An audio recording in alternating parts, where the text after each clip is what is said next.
Good morning, everybody. It's Alicia. I'm going to unzip this a little bit. Hello, hello. Thank you for joining me this morning on A Naked Truth. And the reason why I call it Naked Truth is because I had no makeup on. And yesterday I called it Half Naked Truth because I had half my makeup on. But coming to you today, I didn't even get enough of my eye mascara also. I probably have some mascara on, but that's okay. Hold on one second. I like the gum in my mouth. Anyway, okay.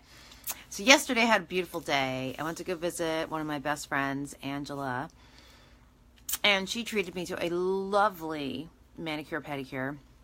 I had the greatest time, and I was very, very happy to be with her and her company, and we had so much fun, and we talked, and it was fabulous. But I did make one observation, and I'm not going to harp on this, but my theme today is, where is your heart? Where is your heart? The lady who was doing my manicure, or my pedicure, the manicurist, she was fine. But when she was doing my pedicure, she was somewhere else. She was half there. She wasn't even there. As a matter of fact, I'm looking at, and I'll have to turn this around. Let's see. I'm looking at the picture of our manicure, and you can kind of see. I don't know how to make this. Oh, it's not working. All right. You can kind of see, but I'll see if I can make this picture a little bigger. There's my foot. There's Angela's foot. Look at my toe. Look at this toe and how crooked it is. She was not paying attention. She was not really there. She was not there. She wasn't all there. And good morning. She was grumpy. She was grumpy and she wasn't present. And that's just the thing, is the difference between if she was present, if she was there, if she was giving I had to push her foot for her to give back. I had to kind of wake her up a little, and I didn't want to be condescending or make her feel like she was my slave. I'm so not about that. I thanked her very much several times. She wasn't there. And that's just the thing, is I think we have to make an intention to be more present when we're doing things, to be more present, even if it's scrubbing the floor, washing a dish, walking the dog. Try to be more present. And there's a couple different ways you can do that. There is a great meditation. It's called the Five Senses meditation, and it's not one of those Om meditations. It's a waking, breathing, alive meditation, and you do 5 things. You take advantage of your senses. So you look up, you look down, you look to the right, you look to the left, and you notice, where am I? What do I see? And you notice, what's the biggest thing that I see? Okay. And what's the smallest thing that I see? Okay. So you have a little bit of idea of, okay, you're aware of where you are and what you're doing in your eyes. Then you smell. And what do I smell? What's the biggest thing that I smell? What's the largest odor I can find? Okay. And what's the smallest one? What's the faintest scent that you can find? Okay, and you find that. So there it goes. There you have your eyes. You found the biggest thing that you can find and the smallest thing. You smelled. You had your sense of smell, and you noticed the largest smell and the smallest smell. Now I want you to listen. What's the loudest sound that you can hear?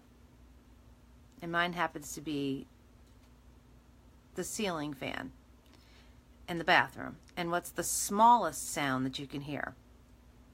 And mine happens to be my portable heater that's sitting next to me to keep me warm.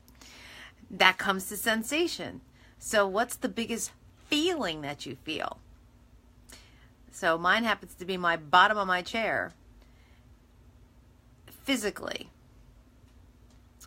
And then the next one is, what do I feel, the smallest sensation that I feel? It would be the heat coming from the radiator. So we have sight, smell, hearing, touch, taste. What do you taste? What's the biggest thing you taste?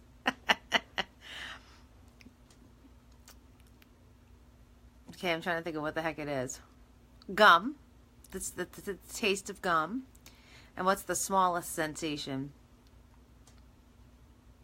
It's probably like a pumpkin seed. So that allows you to be present. So now I am fully present. I see I'm being with you.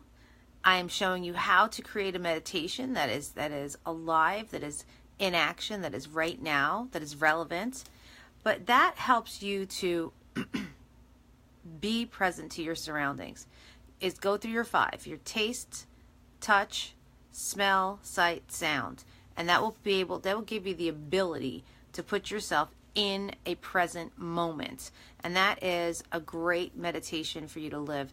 And there was a meditation guru who taught that to me.